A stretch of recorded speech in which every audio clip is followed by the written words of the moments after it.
শুভ সন্ধ্যা। আপনাদের সবাইকে আমন্ত্রণ জানাচ্ছি টেনহাব কর্তৃক আয়োজিত আজকের এই event way to success live সেশনে। সাথে আছি আমি Joya Saha, executive of operations Tenhub organisation.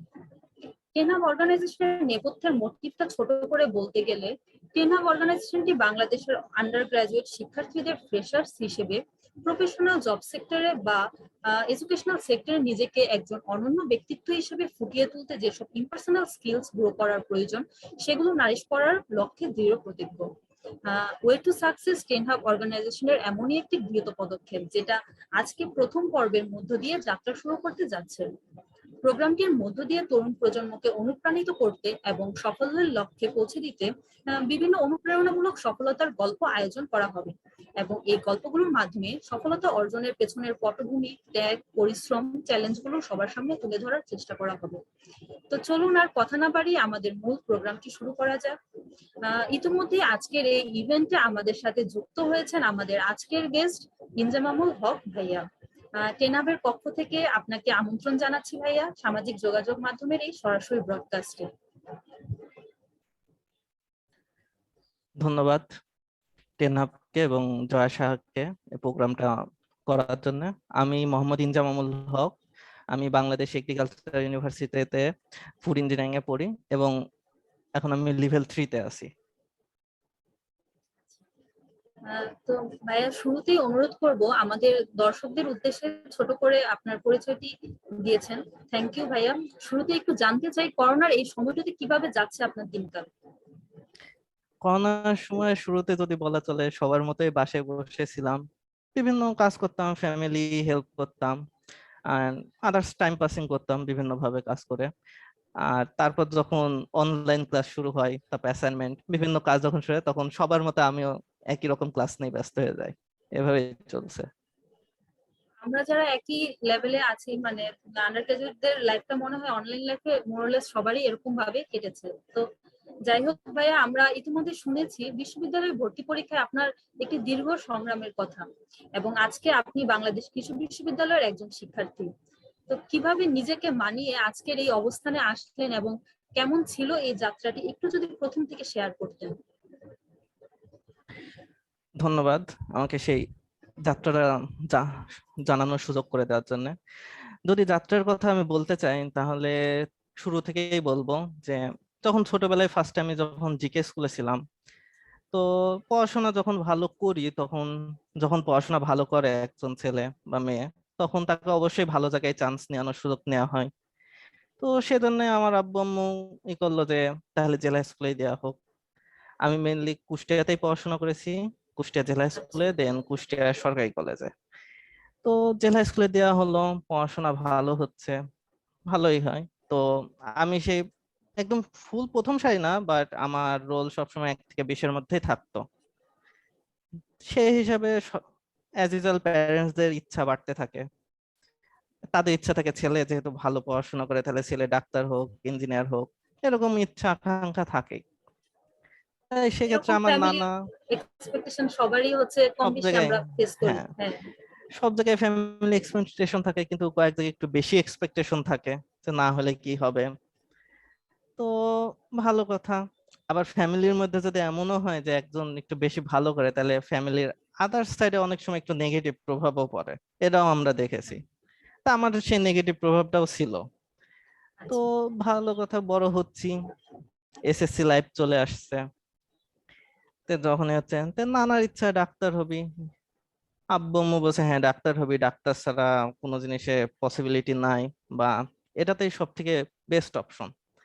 তো ভালো কথা, আচ্ছা পড়াশোনা করছি, এসএসসি পরীক্ষা দিলাম, দেন সেখানেও রেজাল্ট ভালো হলো, সবাই আরো খুশি। তা ভালো কথা, খুশি যেহেতু হচ্ছে তাহলে তাই হোক। আমারও তখন তখন আমি হচ্ছে কখনো প্রেশারটা আরো বেড়ে ভাবেন যায়। প্রেশারটা বেড়েছে, আর তখন আমি কখনো নিজেকে নিয়ে ভাবিনি যে আসলে আমি আসলে কোন জিনিসটা বেটার করব। আমি দেখছি হ্যাঁ ভালো হচ্ছে, ভালো পারছি, তখনকার পড়াশোনা অনুপাতে মানে যেটা পারা যেত মনে হতো যে হ্যাঁ পারছি। তো ভালো হচ্ছে তে, আচ্ছা ভালো কথা, তে ওইভাবে ভাবিনি যে আমি আসলেই কি মেডিকেলে যেতে চাই নাকি ইঞ্জিনিয়ারিং এ যেতে চাই, আমি নিজেও জানি না, আমি নিজেও কনফিউশনে ছিলাম, তে তখনও এরকম অতটা একটা ভাবিনি। ডিলিমা ডিলিমা আসলে আমরা এই ফেসে যারা থাকে তারা হ্যাঁ, সবাই ফেস করে থাকে কম বেশি। ফেস করি। তে ভালো কথা এসএসসি পার হলো। এসএসসি পার হওয়ার পরে একবার ভাবলো যে ঢাকায় পাঠাবে, তারপর ভাবলাম না, ঢাকায় পাঠানোর দরকার নেই, কুষ্টিয়াতে থাকুক, কাছে থেকে পড়াশোনা হোক। তে ভালো কথা, কুষ্টিয়াতে ভর্তি হলাম সরকারি কলেজে, পড়াশোনা শুরু হলো। কলেজ লাইফটা ভালোই কাটলো। তখন পড়তাম ই করতাম, হ্যাঁ তখন মাইন্ডে একটা সেট আপ হয়েছিল, হ্যাঁ আসলে মেডিকেলে ঢোকা দরকার, মেডিকেলে ঢুকলে অনেক কিছু হয়, অনেক সম্মান, এরকম একটা অ্যাজ ইউজুয়াল তখনকার ন্যাচারাল সব স্টুডেন্টের এক একটা মাইন্ড থাকে যে এটা হলেই বেস্ট। কেউ থাকে যে ইঞ্জিনিয়ারিং হলেই বেস্ট হয়, কেউ মেডিকেল, তা আমার মনে হচ্ছে যে মেডিকেল হলেই বেস্ট। এখন মেডিকেল এরকম একটা চিন্তা চেতনা যে যারা মেডিকেল পারে বা মেডিকেলের টার্গেট থাকে তাদের মেবি বায়োলজি সাইড বেটার পারে, বা বায়োলজি সাইড তারা ভালো বুঝে বা ই হয়।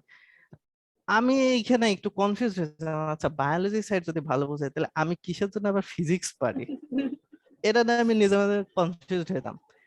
তে তখন আমার এক ফ্রেন্ড বলছিল যে দোস্ত তুই হচ্ছে মেডিকেল প্রিপারেশন নিস না, তুই ইঞ্জিনিয়ারিং প্রিপারেশন নে, ভালো হবে। আমি হয়তো ইঞ্জিনিয়ারিং নিব। বন্ধু আপনাকে কাছ থেকে দেখেছে, মানে পড়াশোনার ব্যাপারটা তার সে হ্যাঁ জানে যে আপনি কোন ব্যাপারটাই ভালো, সেজন্য এটা আপনাকে এই বলছিল, ধরনের কিন্তু পরামর্শ তখন হয়তো ওই করেছিল। জিনিসটা মাথায় খেলেনি।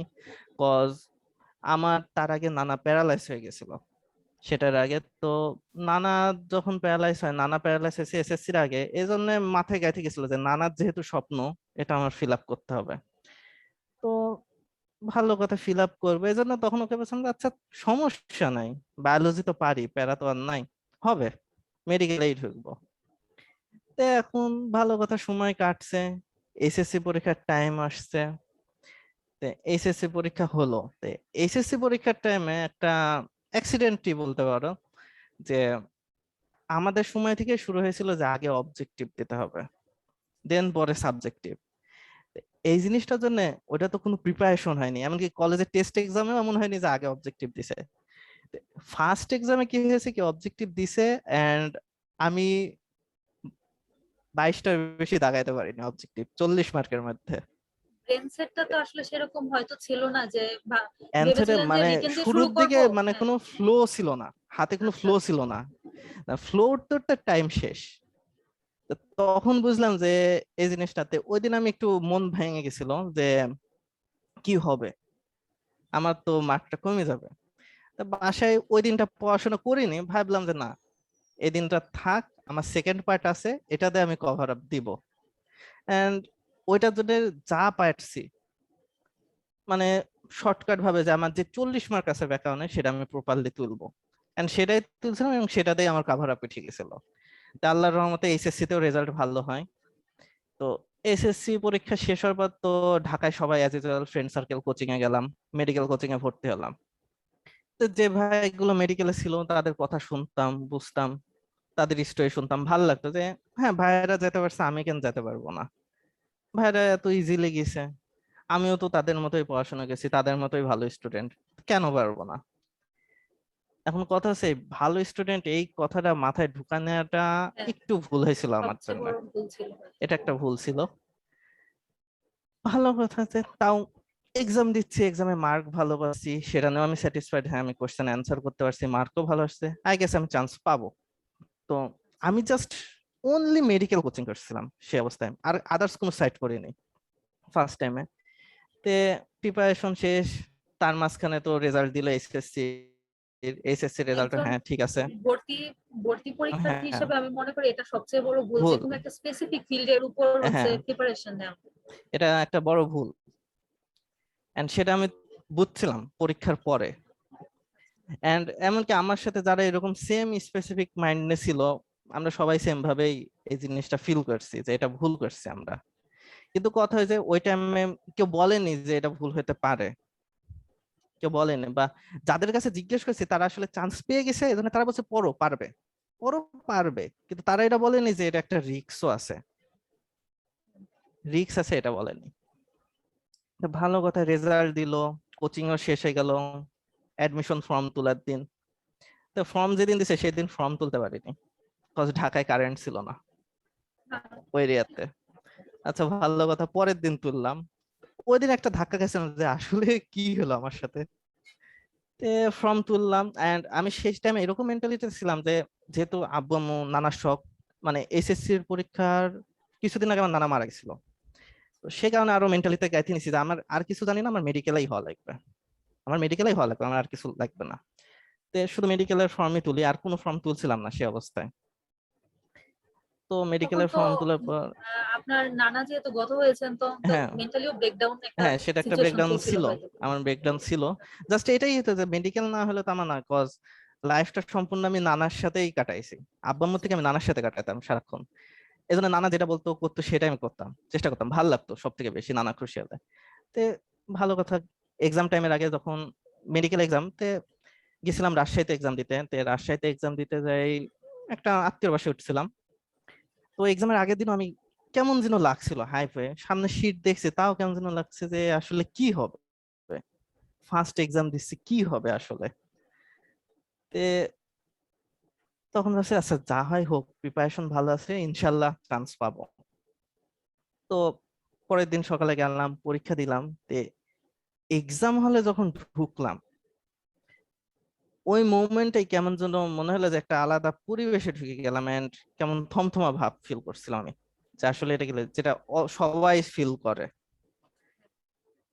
তো ঢুকার পর ভালো কথা, এক্সাম শুরু হলো, এমনকি রুমের মধ্যে দেখছি যে অনেকে আবার পানি খাচ্ছে। আমি বলছি আসলেও সবাই হাইপার। তো এটা দেখে নিজেকে সান্ত্বনা দিলাম, না আমি একা হাইপার না, আরো সবাই আছে। তো পরীক্ষা যখন দিলাম, দেওয়ার পর পরীক্ষা দিয়ে আমি হিসাব করলাম যে হ্যাঁ, মোটামুটি ভালো অ্যান্সার দিছি, 70 মতো দিছি, আর যেরকম কোশ্চেন আছে চান্স হবে। তো একটা ভাই বলছিল যে পরীক্ষা দিয়ে এসে ফোন টোন অফ রাখবে, কজ মানুষজন বেশি জিজ্ঞেস করবে, হাইপার বেশি হবে। তো সেই কাজটাই করছিলাম, যাতে কন্ট্যাক্ট কেউ করতে না পারে। তারপর রেজাল্ট যেদিন দিল, রেজাল্টের টাইম দেখছি যে না, হয়নি, মেন স্কোর থেকে আমার 4 কম ছিল। তে আচ্ছা, ভালো কথা হয়নি। অনেক তে অনেক তখন ডিফারেন্সে হেরে যাওয়ার হ্যাঁ, থেকে এরকম অল্প ডিফারেন্স হেরে যাওয়াগুলো আসলে খুব হ্যাঁ বেশি কষ্ট দেয়। কষ্টরে কারো আছে সেটা জানতে পারবা। তো ভালো কথা সেটা হলো। তো তখন মনটা ভেঙে গেল যে আসলে ড্রিমটা ফিল আপ করতে পারলাম না। তে সেটা না আমি বাসায় ব্যাক করছি। বাসায় ব্যাক করার টাইমে আব্বু বলছে যে আচ্ছা তুই দরকার হলে সেকেন্ড টাইম দিস মেডিকেল। তখন আব্বু নর্মালি বলছে যে সেকেন্ড টাইম দিস মেডিকেল।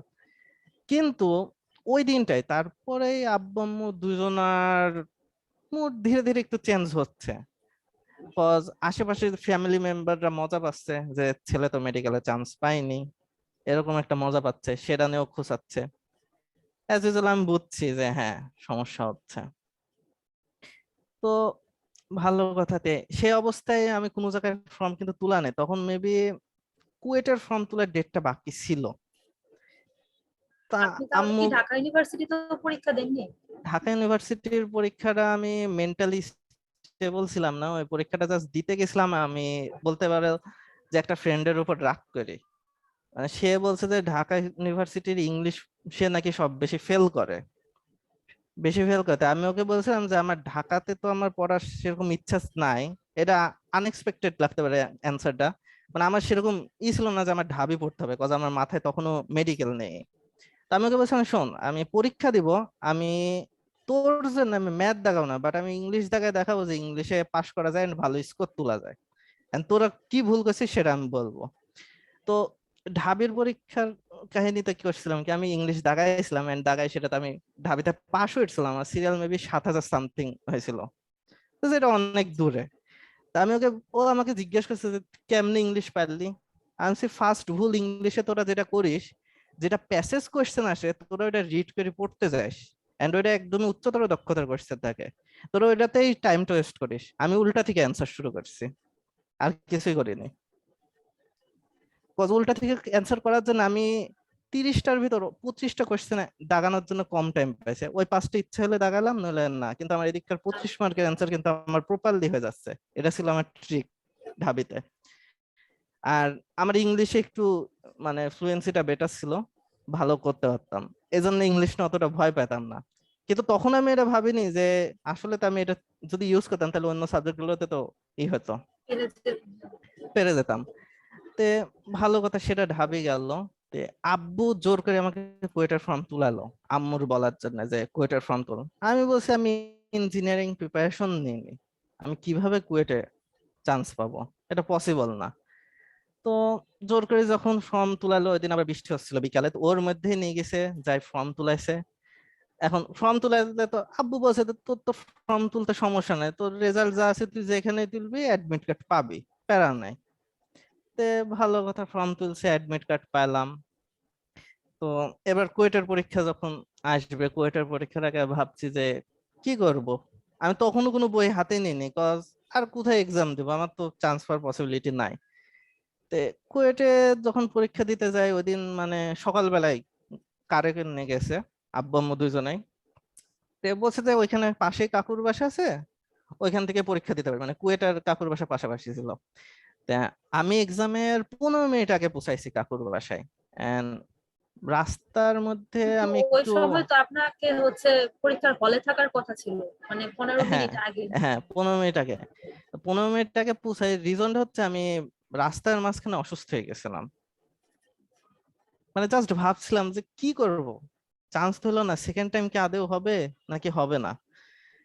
এর নিয়ে ভাবতে ভাবতে যাই হোক, সবার তো সেম অ্যাবিলিটি না সহ্য করার, সেই হিসেবে আমি একটু অসুস্থ হয়ে পড়ছিলাম। তো রাস্তার মধ্যে একটু স্যালাইন ট্যালাইন খাই সুস্থ হয়ে, তারপর কাকুর বাসায় পৌঁছাই।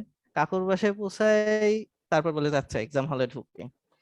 আর ইঞ্জিনিয়ারিং এ ইচ্ছা ছিল না, আর আমার যে ক্যালকুলেটরটা ছিল সেটা মানে একটু ডিফেক্ট ছিল, মানে কাজ করতে আবার মাঝে মধ্যে ড্যামেজ খেয়ে যেত। পরীক্ষার হলে ঢুকলাম, তে আমার একটা ফ্রেন্ড ছিল, সে বলছে যে ডাবল ক্যালকুলেটর আছে, দরকার হলে তুই একটা নে। আমি বলছি দরকার নাই, এমনিও চান্স হবে না অমনিও চান্স হবে না, বাদ দি। তে পরীক্ষা যখন দিই, পরীক্ষা দেওয়ার পর আমি এক্সাম কোশ্চেন দেখছি, তে 10 মিনিট পরে আমার ক্যালকুলেটর ডাউন খাইছে। আমি ভাবছি যে ও আচ্ছা, এমনি হবে না অমনি হবে না, ডাউন খেলে আচ্ছা ডাউন খাক, আবার দেখা যাবে না আধা ঘন্টা পরে ঠিক হবে। তা আধা ঘন্টা পরে দেখি ঠিক হয়নি। এদিকে আমি সুন্দর মতো ইংলিশ দাগাইলাম, ইংলিশ কোশ্চেনটা খুব সোজা ছিল, ভাল লাগলো।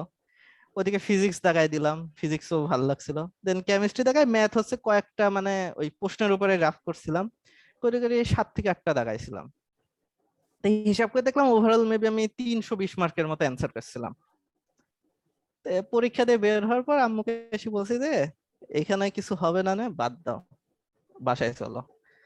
আর ওইদিকে বিভিন্ন জায়গার মানুষের চান্স হচ্ছে, তখন আব্বু বলছে যে কোথাও চান্স হচ্ছে না, হবে এটা কি, মেডিকেল কোচিং করেও কিছু হলো না। আমি কিছু বলছি না, কি অ্যান্সার দেবে, অ্যান্সার দেওয়ার তো কিছু নাই। তে তারপর কয়েকদিন পর বসে আছি, কুয়েটের রেজাল্ট দিল। ইন্টারেস্টিং ফ্যাক্ট কি, যে ও সরি একটু মিস্টেক গেছে, যে যখন পরীক্ষাতে বের হই, যে এই 320 মার্কের অ্যান্সার দিছি, তো কি করব, এতে তো চান্স হবে না, সবাই তো 500 মার্কের ফুল অ্যান্সার দিছে, সেখানে 320 মার্কের পসিবল না। সেই মোমেন্টে বৃষ্টিও হচ্ছে। তে আমি যেই পিছন রোড দিয়ে ঢুকছিলাম কুয়েটে, আমি ওই রোডে যাইনি, আমি মেন রোড দিয়ে বের হয়েছি কুয়েটের। তো ওটা ভাবতে ভাবতে হাঁটছি, যে চান্স হলো না, মেডিকেল কুয়েটে হলো না, আর কোথাও তো পরীক্ষাও দিব না, আর ফর্ম তোলার মতো তার কোনো জায়গাও নাই। এরকম ভাবতেছি। আবার এটাও সেন্স আসছে যে আশেপাশে মানুষ তো হাসাহাসি অলরেডি শুরু করছে আমাকে নিয়ে, সেটাও আসলে দেখছি। আশেপাশের মানুষ কি ভাববে এটা ভেবে ভেবেই ওই আরো বেশি। পর্যায়ে হচ্ছে আর স্টুডেন্টরা বেশি ভেঙে পড়ে। কত মানে অনেকে তো আছে ডিরেক্টও করছে হ্যাঁ, যে হবে না, কি হবে, ফ্যামিলি মেম্বার্স এর মধ্যেও বলছে যে হবে না। এমনও আছে বলছে মেডিকেল কোচিং করছিস, তোর তো কোথাও চান্স হবে না, মেডিকেল না হলে কোথাও হবে না। মানে এই কথাগুলো ডিরেক্ট মাথার মধ্যে হিট করছে আমার। এন্ড এটাও বুঝছি যে আমার যদি চান্স না হয়, মানে খুব বিনোদন নেবে কিছু মানুষ, এন্ড সেটার প্রভাব আমার আব্বু আম্মুর উপরেও পড়বে। আর কুয়েটের পরীক্ষা কিছুদিন আগে মানে আব্বুর চলাফেরা অন্যরকম হয়ে গেছিল, আনস্টেবল। সেটাও ভাবছিলাম যে আর কত আনস্টেবল করবো তাকে। তো ওইটা ভাবতে ভাবতে আমি কোন রাস্তায় গেছি আমি নিজেও জানি না। তে অনেকক্ষণ পর দেখছি যে আচ্ছা আমি আসলে বাসায় যাবো, তো বাসা কোথায়, বাসাটা কোথায়, কজ আমি ঘুমাই ঘুমাই কাকুর বাসায় পৌঁছাইছিলাম। দেন আর বাসা পাই না, সাথে বাসা খুঁজে সাথে শুরু তো করি। কোনো সেল ফোন বা মানে না ফোন ছিল কানেক্ট না, করার ফোন মতো কিছু ছিল না। ফোন হ্যাঁ, বাসায় রেখে এসেছি। আমি এখন ভাবছি, আর সে অবস্থায় এটাও শুনি যে এরকম একা থাকলে তো যে কেউ কিছু করতে পারে। মানে আরো ভেঙে গেলাম যে বোধহয় আজকে আমি হারাই গেলাম, শেষ। আচ্ছা ভালো, যা হারাই যাই আর যাই হয়, জীবনের প্যারা থেকে শেষ হয়ে যায়, আর ভালো লাগছে না, হবে কি হবে না এমন করতে করতে সামনে একটা দোকান দেখছি, তো যাই।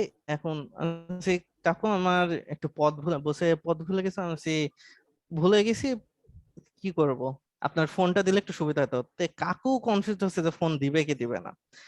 কাকু ফোন দিছে, কিন্তু ফোন দেওয়ার পর হয়েছে কি যে আমি নাম্বার ভুলে গেছি,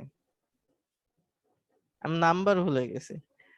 এখন ওইদিকে হচ্ছে আব্বু আমাকে খুঁজতে লেগেছে কুয়েটে, যে কোথায় গেল। তখন অলরেডি প্রায় 40 মিনিট ক্রস হয়ে গেছে, যেখানে কুয়েট থেকে কাকুর বাসা 5 মিনিট লাগে। আব্বু খুঁজছে, এখন আব্বু যখন খুঁজতে বের হয়েছে, আব্বু ফোন নিয়ে বের হয়নি। এজন্য আমি আব্বুর নাম্বারে কল দিয়ে আব্বুকে পাচ্ছি না। পরে আম্মুর নাম্বার মনে হলো, কল দিলাম, জায়গা বললাম। জায়গা বলার পর ইন্টারেস্টিং ফ্যাক্ট ছিল যে আমি যে জায়গাটায় ছিলাম সেটাই ছিল কাকুর স্কুল। কাকু এসে বলছে যে তুমি তো জায়গায় দাঁড়ায় আছো, জাস্ট হচ্ছে তুমি আমার স্কুলে চলে আসছো। আচ্ছা যাই হোক, যেহেতু হাইপার হয়ে গেছি ওই জন্য ওইখানে কোনো বকাবকি নাই। বাসায় গেলাম, দেন ওইখান থেকে ডিরেক্ট কুষ্টিয়া ব্যাক করলাম।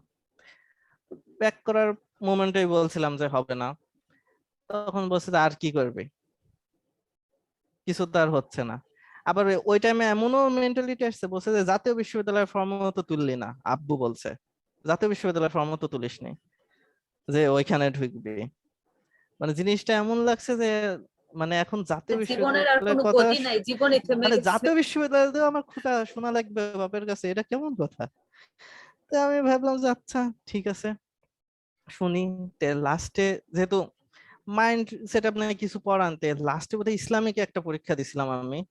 তে মেবি মিক্সড ইউনিট ছিল এখানে, মানে রাষ্ট্রবিজ্ঞান এই টাইপের সাবজেক্ট ছিল, যে বাংলা ইংরেজি সাধারণ জ্ঞান দিয়ে পরীক্ষা।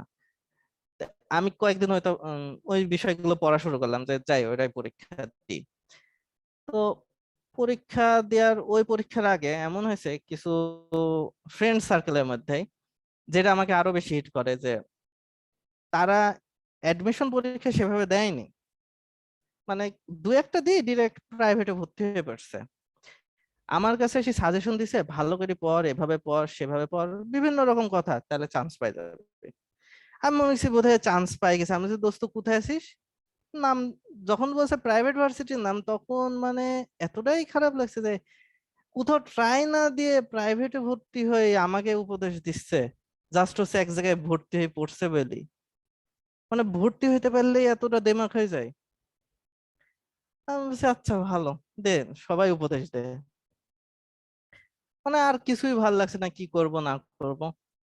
তো ডিসিশন ভুল যেহেতু নিছি, ভুলের মাসুলও দিতে হচ্ছে। তো ইসলামিকের ওই ইউনিটের পরীক্ষা দেওয়ার পর ওয়েটিং এ সিরিয়াল আসছিল দূরে। তে তখন আব্বু বলে যে যাই দেখ, হইতে পারে, মানে আব্বুকে একজন বলছে ওয়েটিং দূরে থাকলে সমস্যা নাই, চান্স হয়ে যায়। এখন এই জিনিসটা কখনোই মানুষজন বলে না যে ওয়েটিং লিস্টটা প্রত্যেক বছর ভ্যারি করে, কোনো বছর বেশি দূর যায়, কোনো সেটাই। বছর কম যায়। এই জিনিসটা কেউ বলেনি। এমনকি কিছু সিনিয়র ভাইকে জিজ্ঞেস করছি যে ভাই আমার তো এরকম সিরিয়াল আসছে, আমার কি হতে পারে?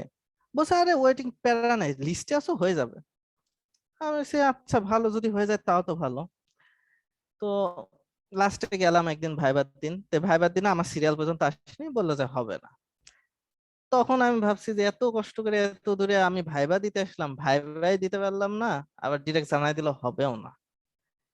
তখন আমি একটু মানে হতাশা না, হাইপ হয়ে গেছিলাম যে আমার যেমন করে হোক ঢোকা লাগবে। তো তখন বাসায় আব্বুকে বলছে, আব্বু কোনো ওয়ে নাই ওয়েটিং থেকে ঢোকার? বলছে ওয়েটিং থেকে কিভাবে ঢুকবে? আমি বলছি কোনো কোটা নাই, কত মানুষ কোটা করে ঢুকে, ভার্সিটি থেকে তোমার পরিচিত তো আছেই, তারা কি ঢুকাতে পারবে না কোটা দিয়ে? আমার তো সিরিয়ালে নাম আছে।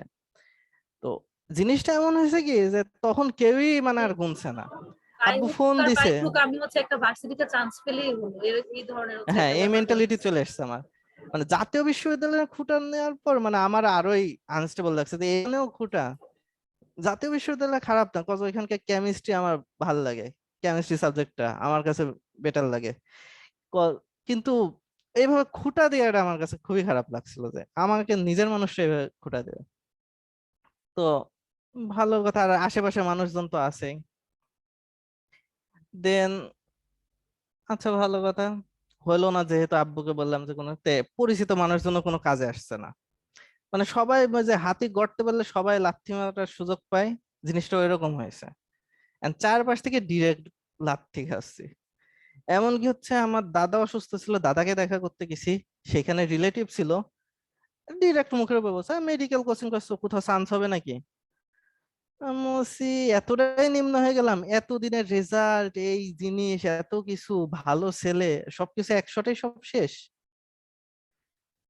আচ্ছা ভালো কথা। তো তারপর এক্সাম শেষ, 1 মাস চুপচাপ বসে আছি বাসায়, কি করবো না করবো, আর বাসার অবস্থা এমনিও খারাপ, কারোর সাথে কথা বলি না। তে তখন ভাবলাম যে আসলে আমি চাইটা কি, আমি আসলে কি চাই বা আমি কি পারি। তা আমি তখন ভাবলাম যে যেহেতু মনে করি এই লাইফটা ভাবনাটা একরকম, আরো আগে আগে আসা হ্যাঁ উচিত ছিল। আগে আসা উচিত ছিল, বাট আগে আসা উচিত বা আগে আসানো উচিত, কেউ আমাকে আগে আসায়নি, কেউ বলেও নেই।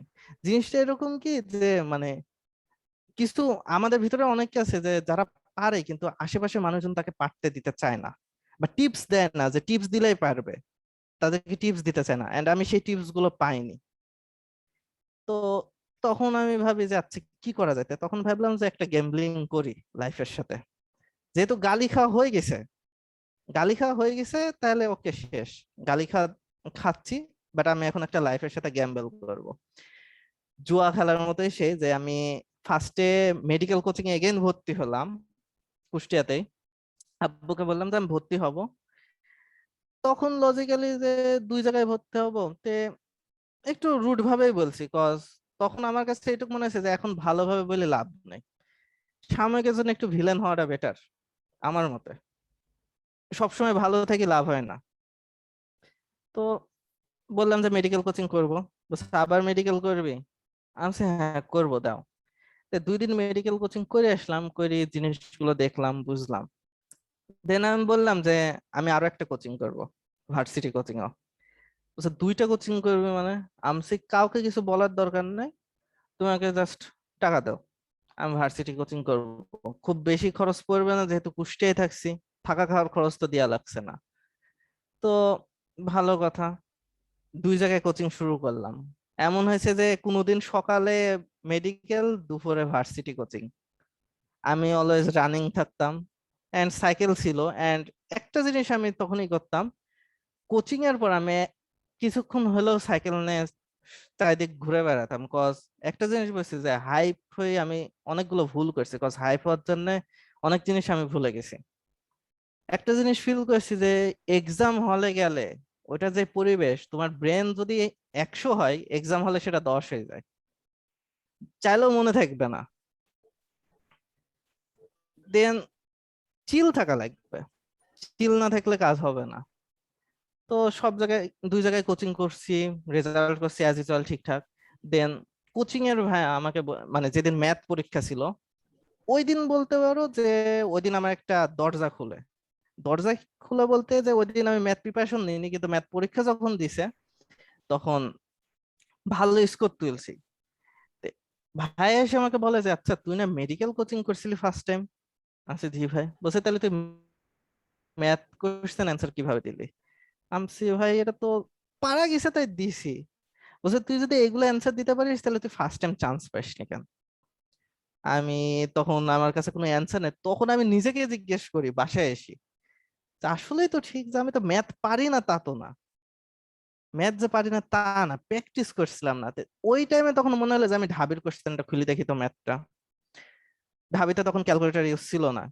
ঢাবির ম্যাথ কোশ্চেনটা খুলে দেখার পর মানে আমার মাথা আসলেই খারাপ হয়ে যায় যে আমি কি করছিলাম।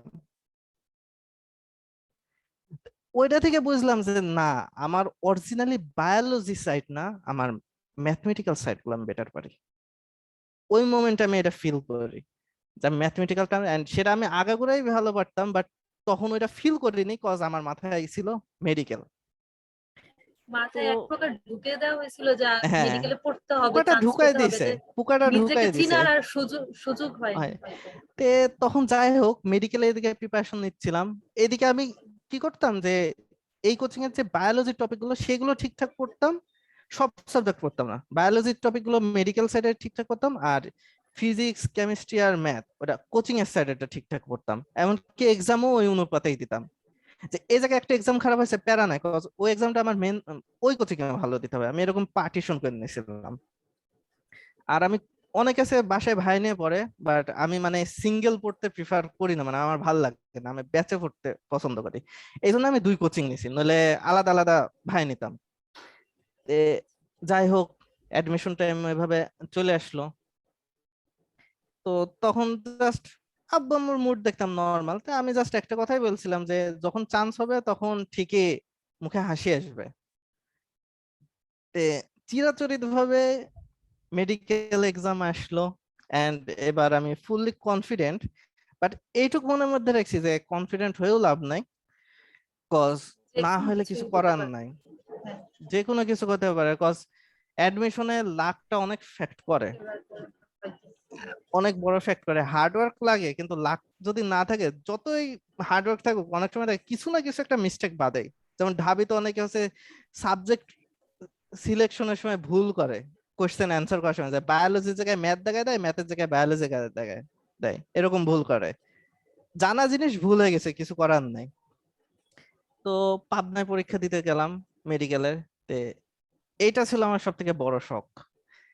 পরীক্ষা দিতে যাই যখন রুমে বসি, তো যে স্যারটা ছিল সে একটা সুন্দর কথা বলছিল, যেটার কারণে আমি আরো ইজি হয়েছিলাম, যে তোমরা যারা পরীক্ষা দিচ্ছ তোমাদের মধ্যে প্রায় 6,000 ছেলেপিলি উপযুক্ত মেডিকেলে পড়ার বা চান্স পাওয়ার, কিন্তু কপাল যে সিট তোমাদের মাত্র 3,000, বাকি 3,000 পাবা না। এখন এই 3,000 কাদের এটা বলতে পারো একটা লটারির মতো হয়ে যাওয়া।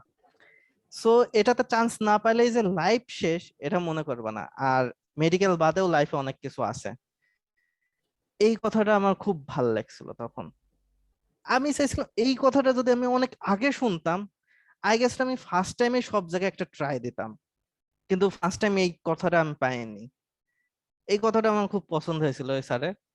তো মেডিকেল পরীক্ষা দিই, এন্ড পরীক্ষাটা বলতে গেলে আসলে অনেক মজা দিয়ে দিছিলাম এবং ভালো পরীক্ষা দিছিলাম, কজ আমি যে কোশ্চেন গুলো প্র্যাকটিস করছিলাম সিস্টেমেটিক্যালি তার মধ্যে থেকে প্রায় 25টা সেম কোশ্চেন পাইছিলাম, 25টা মতো, এন্ড 25টা সেম কোশ্চেন বা পরীক্ষার হলে যে কনফার্ম হওয়া যায় এমনি মনে আনন্দ থাকে।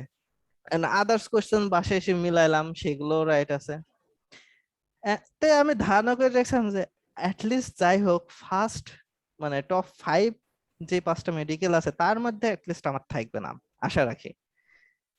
তো মেডিকেলের রেজাল্ট যেদিন দিল, এবার আবার আমি সব জায়গার ফর্ম তুলছিলাম, কজ অনেক পাবলিক আছে বিভিন্ন জায়গায় চান্স পাবে, শো করে বেড়াবে, এরা আব্বু আম্মুর কাছে এসে বলবে, তখন তাদের মুখ আবার মুখ ভার হয়ে যাবে যে ওর অমুকের ছেলে অত জায়গায়, অমুকের মেয়ে অত জায়গায় চান্স পাচ্ছে। এজন্য এবার সব জায়গায় ফর্ম তুলছি আমি সিরিয়াল বাই, যে কোনো জায়গায় বাদ রাখবো না।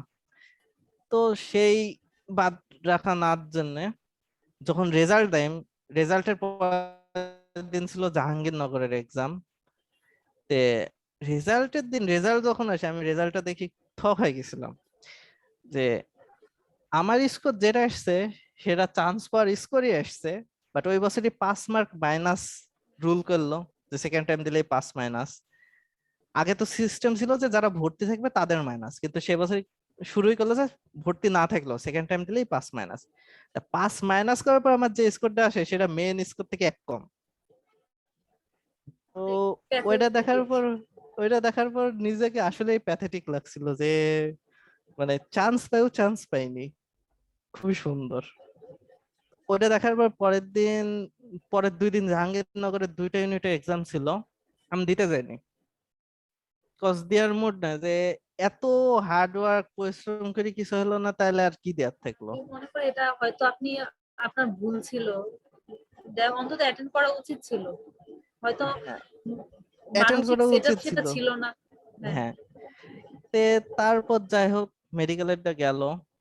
তো ওই পরীক্ষা শেষ হওয়ার পর তখন ভাবছি যে আচ্ছা, দুইটা পরীক্ষা তো দিলাম না, দুইটা পরীক্ষা না দেওয়ার পর ভাবলাম যে পরীক্ষা না দেওয়া আসলে এটা আমার নিজের ভুল হবে, নিজেকেই বলছি যে নিজের ভুল হবে। আমাকে এখন সিস্টেমেটিক্যাল ভাবে পরীক্ষা দিতে হবে, কজ আমাকে চান্স পাওয়া লাগবে, চান্স না পেলে একদম লাইফ শেষ। তে তখন গেলাম, তারপরে মেবি পাবনা প্রযুক্তির পরীক্ষা ছিল, যে সেটার পরীক্ষা দিয়ে আসলাম। তো তখনও রেজাল্ট দেয়নি পাবনা প্রযুক্তির। তারপর পরীক্ষা ছিল রাজশাহী ইউনিভার্সিটির। আচ্ছা ঠিক আছে, রাজশাহী ইউনিভার্সিটি পরীক্ষা দিতে যাই।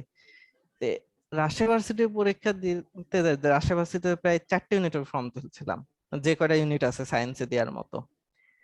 দেওয়ার পর যে কয়টা ইউনিটে পরীক্ষা দিছি, যে 3টে ইউনিটে আল্লাহর রহমতে মেরিটে নাম চলে আসছে। এন্ড এইটাতে আমি খুবই খুশি হয়েছিলাম যে হ্যাঁ আসছে। কিন্তু পরীক্ষা দিতে যে একটা জিনিস বুঝলাম, যে আমি যত বেশি পরীক্ষা দিচ্ছি আমার কাছে কোয়েশ্চেন প্যাটার্ন তত ইজি হচ্ছে। এন্ড তখন মনে হচ্ছে যে আমি যদি জাহাঙ্গীরনগরের পরীক্ষাটা দিতাম, আই গেস আমার কাছে আরো কিছু কোয়েশ্চেন প্যাটার্ন ইজি হতো। কজ পাবনায় পরীক্ষায় কিছু কোয়েশ্চেন অ্যান্সার করেছিলাম, যে সেম প্যাটার্নের কোয়েশ্চেন আমি আবার রাজশাহীতে পাইছিলাম। তো সেটা দেখে খুশি হলাম যে যাক হয়েছে। তাও স্যাটিসফ্যাকশন পাচ্ছিলাম না, যে না এখনো স্যাটিসফ্যাকশন টাইপ কিছু হয়নি। দেন নেক্সট ছিল মেবি খুলনার পরীক্ষা। খুলনা ভার্সিটিতে পরীক্ষা দিতে যাই, শুনছি যে ওটাতে যদি আমি শুধু বায়োলজি সাইড দেখাই তাহলে জাস্ট বায়োলজি ইউনিটের চান্স পাবো। আর যদি আমি ম্যাথমেটিক্যাল টার্ম দেখাই তাহলে বায়োলজি প্লাস ইঞ্জিনিয়ারিং 2 ইউনিটে আমার নাম আসার সম্ভাবনা আছে। তা আমি ভাবলাম যে যেহেতু ম্যাথ এবার প্রিপেয়ার হয়েছি, এন্ড রাজশাহীতেও যেহেতু লিস্টে নাম পাইছে, আমি ম্যাথই দেখাবো এন্ড দেখি। এন্ড ইন্টারেস্টিং লাগছে, রেজাল্টে দেখছি যে আমার ইঞ্জিনিয়ারিং ইউনিটে সিরিয়াল কম, বায়োলজি ইউনিটে সিরিয়াল বেশি। দুইটাতেই হয়েছে, বাট ইঞ্জিনিয়ারিং কম। তো তখন বুঝলাম যে তাহলে কি আমার জন্য ইঞ্জিনিয়ারিং প্রিফারেবল ছিল। কজ আমার কুয়েটের সময় যখন কুয়েটের লিস্ট দিছিল, আমি ওই 320 মার্কের পরীক্ষা দিয়ে আমার কুয়েটের লিস্টে নাম ছিল। তো যেহেতু কুয়েটে ভর্তি হয়নি, ইচ্ছাও ছিল না, লাস্ট ওই পর্যন্ত যায়নি, ওই সিরিয়াল পর্যন্ত। তো তখন ভাবলাম যে আই গেস, তখন মনে ফিল আসলো যে খুলনায় দিতে আসলাম, যদি কুয়েটটা সিরিয়াসলি দিতাম আই গেস আমি এখন কুয়েটের ছাত্র হতাম। তো তখন মনে হচ্ছে ব্যাপার না, খুলনা পারছে, ওকে নেক্সট এক্সাম কি আছে, যশোর আছে। যশোরের এক্সাম দিতে গেলাম। যশোরে এআরবি ইঞ্জিনিয়ারিং বায়োলজি 2 ইউনিটেরই পরীক্ষা দিছি। এন্ড অ্যাজ ইউজুয়াল তাই হয়েছে, আমার ইঞ্জিনিয়ারিং ইউনিটে মেরিট অনেক আগে, বায়োলজিতে মেরিট আছে বাট আচ্ছা। পিছে। হ্যাঁ, বাট যশোরের পরীক্ষা দিতে যাই, যখন ইঞ্জিনিয়ারিং ইউনিটে পরীক্ষা দিতে যাই, তখন ওই পরীক্ষার মধ্যে আমি ডিসিশন চেঞ্জ করছিলাম। কজ কোয়েশ্চেন একটু বেশি রেস্ট্রিক্টেড লাগছিল আমার কাছে। এন্ড চারপাশে পরিবেশ দেখেও বুঝছিলাম যে কিছু একটা প্রবলেম আছে কোয়েশ্চেনে, একটু টিপিক্যাল আছে। তো আমি কি করলাম, আমি ফুল অ্যান্সার করছিলাম না, আমি জাস্ট 60% অ্যান্সার করছিলাম, যাতে আমি নেগেটিভ না খাই। আমার কাছে মানে ওই মোমেন্ট আমার কাছে এই ফিল আসলো যে বেশি দাগাবো না আমি, আমাকে মিনিমাম দাগাইতে হবে, নইলে আমার মেবি হবে না। তে এইটুকু বুঝছি যে অ্যাডমিশন টাইমেও ডিসিশন চেঞ্জ করতে হয়, পরীক্ষার মাঝখানেও। ওই মোমেন্টে এটা দাগাই, এন্ড আসলে ওইটা আমার জন্য ভালো পজিটিভ ছিল। হয়েছিল। এন্ড সেখানে চান্স হয়ে যায়। দেন সিরিয়াল বাই আসে বাংলাদেশ এগ্রিকালচার ইউনিভার্সিটি। তো এখানে পরীক্ষা দিই, এখানে এসে ভার্সিটি দেখি ভালোই লাগছিল, নিজের ফ্রেন্ডও ছিল, ঘুরছিলাম। পরীক্ষা দিয়ে এখানেও দেখি সিরিয়াল আসে, বাট তখন সাবজেক্ট চয়েসের অপশন আসেনি, মানে ডাকা হবে। তো ডাকার আগে আমার হচ্ছে যশোরে সাবজেক্ট চয়েস চলে এসেছিল। তো আমি ভাবছি যে ওইখানে কি আসবে না আসবে তা তো জানি না, তাহলে আমি যশোরে ভর্তি হই। তো যশোরে ভর্তি যখন হইতে যাব, এমনও অফার পাইছি, আমাকে বলছে যে মানে এ ইউনিটে যেমন বি ইউনিটে এরকম অফার দিছে যে তুমি এ ইউনিটে যে সাবজেক্ট চাবা সেটাই পাবা। লজিক্যাল আমি সেটা পাবো না, কিন্তু আমাকে অফার করছে যে যেটা চাবা সেটাই পাবা, মানে সাইড জোন থেকে। তো তখন আমি বলছি যে যখন আমি ওয়েটিং এ থাকি চাইছি যে আমাকে কিছু দাও, তখন কিছু দাও না, আর এখন সিরিয়ালে আছে, এখন এমনি পাবো, এই জন্য আমাকে অফার করা হচ্ছে। জিনিসটা এরকম, মানে পাইলে তখন সবাই অফার করে, আর না হলে কেউই অফার করে না। তো যশোরে ভর্তি হয়েছিলাম সাময়িকের জন্য, জাস্ট ভর্তি হয়ে এসেছিলাম। তখনও বাবার মানে সিরিয়াল লিস্ট আমার কাছে এখন আসেনি ভর্তি হওয়ার। সব থেকে মজা লাগছিল কি যে ভার্সিটি স্যাররাও মানে এক ভার্সিটি আরেক ভার্সিটিকে নিয়ে একটু ক্যাচাল করে। কজ আমি যেদিন উইথড্র করতে গেছি যশোরে, বিকাল হয়ে গেছিল উইথড্র করতে করতে, তে এক স্যার এসছে। স্যার এসে বলছে কি করছেন? আমি বলছি, স্যার ক্যান্সেল করতে এসেছি ভর্তিটা। তখন ভর্তি বলছে কেন? cancel। ভর্তি ক্যান্সেল কেন করতে এসছো? তোমাদের মতো ছেলেপিলা ভর্তি ক্যান্সেল কেন করে? আমি ভাবলাম যে মানে কি, ভর্তি ক্যান্সেল কেন করে, সমস্যাটা কোথায়? বলছে কি কোনো জায়গায় চান্স পাবা না আবার ভর্তি ক্যান্সেল করতে আসবা? আমি বলছি সরি স্যার। বলছে কই চান্স পাইছো, কোন জায়গায়? আমি বলছি স্যার যে কয় এক্সাম দিয়েছি সেই কয় জায়গায় হয়েছে। বলছে যাচ্ছ কোথায়? আমি বলছি স্যার বাংলাদেশ এগ্রিকালচারে যাচ্ছি। তখন বলছে ও আচ্ছা। সে তখন নর্মালি বলতে পারতো, কিন্তু সে যেভাবে ও আচ্ছা বলছে সে নিজেকেই ডাউন করে দিয়েছে। তো এরকম কিছু মোমেন্ট আছে, অনেকজনকে অপমান করে তারা, অনেকজনকে অপমান করে, সেটাও মেন্টালিটি ব্রেক করে। এন্ড আমি এটুকু বলতে পারি, তখন যদি আমার চান্স না থাকতো এন্ড ওই স্যার যে অপমানটা আমাকে শুরুতে করছিল, আমি ওইখানে ব্রেকডাউন খাইতাম। চান্স ছিল বলে আমি ব্রেকডাউন খাইনি। তো বাওতে চান্স এখন না চান্স না না থাকলে, থাকলে হচ্ছে ভর্তি ক্যান্সেল করার ইস্যুটাও অ্যারেজ করতো না আর কি তখন। হ্যাঁ, বাট অনেক ক্ষেত্রে অনেকে হয় যে ফ্যামিলিক্যাল ইস্যুস কিংবা বিভিন্ন প্রবলেমে, ফাইন্যান্সিয়াল প্রবলেমের জন্য অনেক সময় কিন্তু চেঞ্জ করে। অনেক ক্ষেত্রে এরকম আছে, আমি নিজেও দেখেছি আমার সার্কেলে এরকম চেঞ্জ আছে। তো ভালো কথা। বাওয়ে আসলে এখন বাওতে ভাবছি যে কিসে ভর্তি হব, বাওতে কিসে ভর্তি হওয়া যায় সেটা নিয়ে যখন ভাবছি, তো দেখছি যে ফুড ইঞ্জিনিয়ারিং আছে, ভালোই। ফুড ইঞ্জিনিয়ারিং, আমিও খাবার দাবার পছন্দ করি, মেবি এটার সাথে আমার সম্পর্ক। তার উপর ইঞ্জিনিয়ারিং এই যেহেতু সব জায়গায় হচ্ছে, আই গেস ইঞ্জিনিয়ারিংটাই আমার হওয়া উচিত ছিল। তো ওই ইচ্ছা থেকে যে যা ফুড ইঞ্জিনিয়ারিং এই দিলাম, যদি সাবজেক্ট চয়েস দিলাম যে ফুড ইঞ্জিনিয়ারিং, যদি আসে তাহলে ভালো, নাহলে না। এন্ড কপালে আসলে সত্যি ফুড ইঞ্জিনিয়ারিং আসে, এন্ড তখন খুবই খুশি হই যে ভালো। তো ভর্তি হয়, এটা শেষ হলো। তারপর এখন বলতে গেলে কিন্তু এখনো কোনো একটা হিট হয়নি। আব্বুর কাছে এখনো কিছু পাবলিক ই করতে আসে, মানে একজন পাবলিকের কি বলবো, মেয়ে একটু ভালো রেজাল্ট করছে একটা ভার্সিটিতে, মেবি সামথিং লাইক 100-র ভিতর সিরিয়াল, 100 না সরি 50-এর ভিতর সিরিয়াল। জিনিসটা একটু বেশি পাওয়ার না আব্বুর সামনে বলছে। তো আমি বুঝতেই পারছি যে তার আসলে মনটা খারাপ হয়েছে। তা আমি আচ্ছা ঠিক আছে, তখন ইসলামিকের ফর্মের অ্যাডমিট কার্ড আমার কাছে আছে, তা আমি তখন পরীক্ষা দিতে যাবো এটা ডিসিশন নিতে, ওইটা শোনার পর ভাবলাম যে আচ্ছা যাই দিতে যাই। তে আমি ভাবলাম যে বায়োলজি দিব না, ইঞ্জিনিয়ারিং ইউনিটি দিব। বায়োলজি দিব না কজ এটার সাথে আমার শত্রুতা হয়ে গেছে। তো ইঞ্জিনিয়ারিং ইউনিটে পরীক্ষা দিতে গেলাম। তে ওইখানে ঢুকে আমি শুরুর দিকে ফ্রেন্ডদের সাথে গেছি, যখন ফ্রেন্ডদের সাইডে গেছি এমন হয়েছে আমি ওইখানে ভান করছি সিনিয়র ভাইদের মতো। আমি মাথাটা ঠান্ডা রাখার চেষ্টা করছি অলওয়েজ, সেকেন্ড টাইম যেমন করে হওয়া যায় ঠান্ডা রাখছি। তো মানুষজনকে রুম দেখাচ্ছি, হ্যাঁ এই রুম যাও ওই রুম যাও। তো সবাই ভাবছে বোধহয় আমি দেখাচ্ছি সবাইকে এখানে সিনিয়র ভাই। তা এমন হয়েছে যে একজনকে দেখাইছি সে আবার আমার রুমেই ছিল, সে রুমে ঢুকে দেখছে আমিও পরীক্ষা দিচ্ছি। তো ইন্টারেস্টিং ফ্যাক্ট ছিল। তো ওই পরীক্ষাটা যখন দিলাম, ওই পরীক্ষা দেখছি আমি যশোরের কোয়েশ্চেন পাইছি, রাজশাহীর কোয়েশ্চেন পাইছি, পাবনার কোয়েশ্চেন পাইছি, সব জায়গার কোয়েশ্চেনই মনে হচ্ছে আমি এক জায়গায় পাইছি। সেম কোয়েশ্চেন না but same pattern, and same প্যাটার্নের জন্য আমার কাছে কোয়েশ্চেন গুলো মানে ক্যালকুলেশনও করা লাগছে না, মানে দেখি বুঝছি এটার অ্যান্সার এটা হতে পারে, সেই অনুসারেই দাগাই গেছি টানা। তো রেজাল্ট যেদিন দেয় আসলে এটা মানে আমার জন্য একটা হিট করার মতো, সে 6 মারা যাকে বলে, জিনিসটা ওইরকম হয়েছে। রেজাল্ট হয়েছে, দেখছি রেজাল্টটা আমার থার্ড এসছে বাবা। ইঞ্জিনিয়ারিং এ। তো ওইটা দেখি মানে আব্বু ফুল, আব্বু আম্মু দুজনাই সেই খুশি। আর এইদিকে যাদের মুখ কালো হওয়ার দরকার তাদের মুখ কালো হয়েছে। এ, তখন যাই হোক আব্বু বলে আচ্ছা ঠিক আছে তাহলে কি ইসলামিকে ভর্তি হবে? আমসি না, কুষ্টে আমি আর থাকবো না, আমি বাইরেই যাই। আর আমার যেহেতু পছন্দের একটা সাবজেক্ট পাইছি, সো আমি সেটাতেই পড়বো। এবার আর পছন্দের ক্ষেত্রে আর স্যাক্রিফাইস করবো না, কজ এবার আমি আর মেডিকেল চিন্তায় নাই। তো এইভাবেই বলতে গেলে হচ্ছে ইন দা এন্ড এখানেই আছি, সেটেল। এখন আল্লাহর রহমতে ডিগ্রিটা কমপ্লিট করতে পারলেই খুশি। তো এটাই ছিল বলতে গেলে আমার স্টোরি।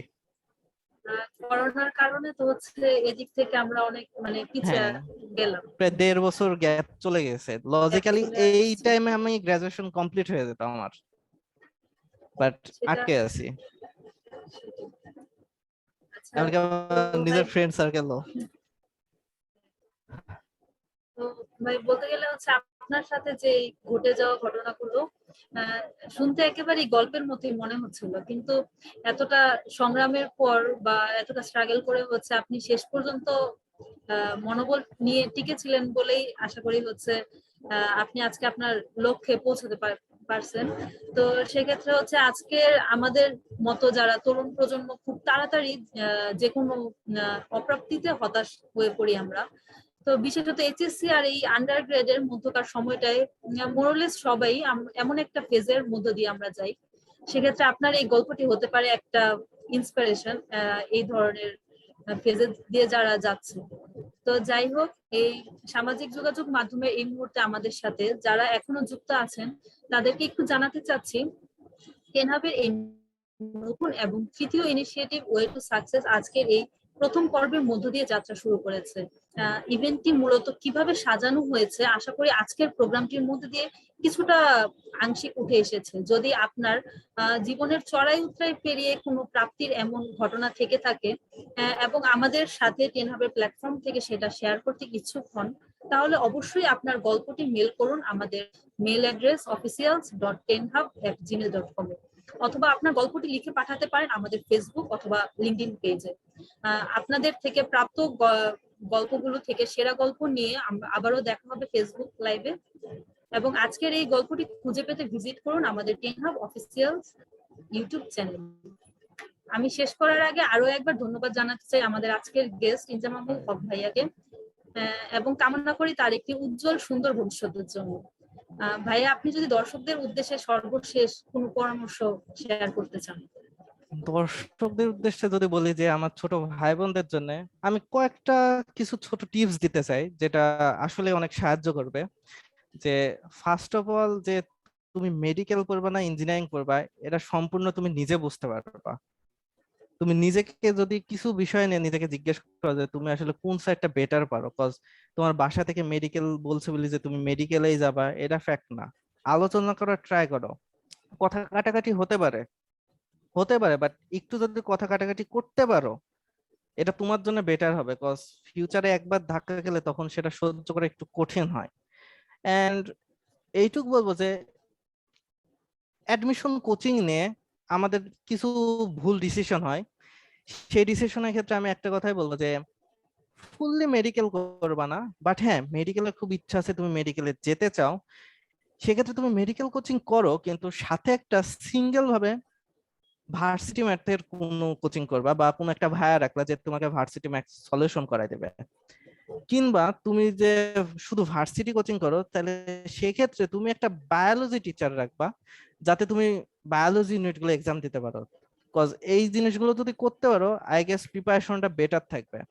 এন্ড আরেকটা রিস্ক নিতে হবে, সেটা হচ্ছে যে যখন তুমি এক্সাম হলে থাকবা, সেখানে কোশ্চেন দেখে তুমি ডিসিশন নেবা যে তুমি আসলে সম্পূর্ণ দাগাবা নাকি দাগাবা না। কজ দেখা গেছে একজন 100টাও দাগাইছে, সে রিস্ক না 100টা দাগাইছে, যেন যেহেতু যা হয় মাইনাস হোক। মাইনাস মার্কিং এর একটা মাইনাস ব্যাপার মার্কিং থাকে, তো আছে। তখন হ্যাঁ, সেজন্য তুমি যদি মনে হয় যে তুমি 70% প্রপারলি দাগাচ্ছ, 60 থেকে 70, সেক্ষেত্রে তুমি মনে হতে পারে যে তুমি আর 10টা 50-50 দাগাইলা, কিন্তু ওভার রিস্ক নিবা না। বাট তুমি জানো যে ম্যাক্সিমাম পারছো, ম্যাক্সিমাম পারলে তখন তুমি সব দাগাইতে পারো, বাট কম পারার ক্ষেত্রে তোমাকে রিস্কটা একটু ভেবে চিন্তে নিতে হবে। আর কোন ইউনিটে এক্সাম দিবা সেটা ফ্যাক্ট না।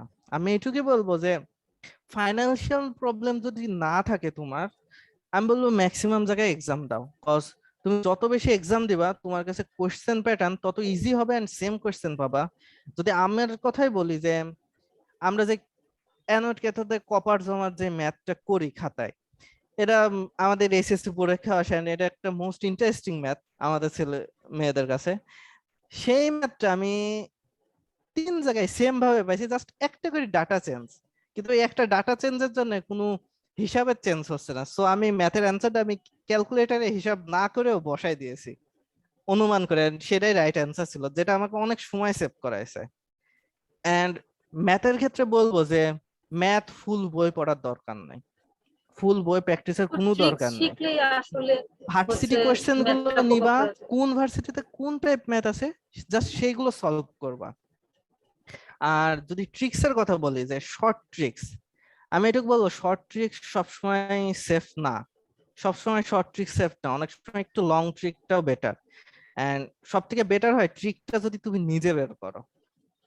অনেক সময় অনেক কিছু ট্রিক আছে তুমি নিজের মতো বের করছো, অন্য কেউ না বুঝুক, তুমি নিজে বুঝছো কিনা এটা হচ্ছে ফ্যাক্ট। যদি তুমি নিজে বুঝতে পারো এটা তোমার সব থেকে বেশি কাজে লাগবে। আর সবার সিচুয়েশন সেম আসে না, তো সবাইকে সবার সিচুয়েশন অনুসারে হিসাবটা করতে হবে। এটাই হচ্ছে আমার, যদি টিপস বলতে পারো তাহলে এটাই আমার টিপস। ধন্যবাদ। ধন্যবাদ ভাইয়া। তাহলে আমি জয়া সাহা সবার সুস্থতা এবং সুসময়ের কামনা করে আজকের প্রোগ্রামটি এখানেই শেষ করছি। ধন্যবাদ সবাইকে। ধন্যবাদ।